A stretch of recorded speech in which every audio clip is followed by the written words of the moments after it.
Hey guys, welcome back to the channel. In today's video, I'm going to show you how to fix lag in Rainbow Six Mobile and make your gameplay way smoother. Now, lag usually comes from three things: bad internet, high graphic settings, or your device struggling to keep up. Now, first, you want to check your internet connection.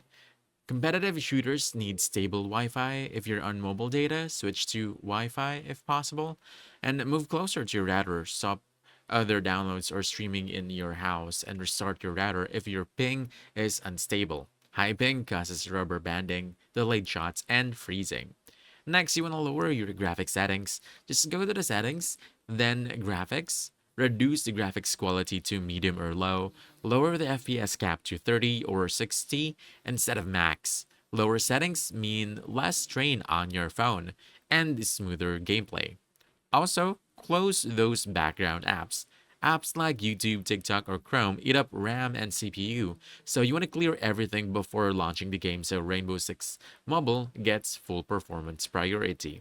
You can also clear cache on your phone. So for Android, just go to Settings, Apps, look for Rainbow Six Mobile, then clear cache and data.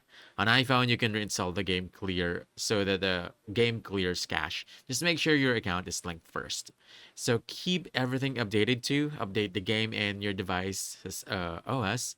Updates often fix performance issues. And finally, keep your device cool. Overheating causes performance throttling. Remove your case if needed and avoid playing in hot environments. And that's about it. So if you found this helpful, don't forget to hit that like button, subscribe for more quick guides, and I'll see you in the next one. Thanks!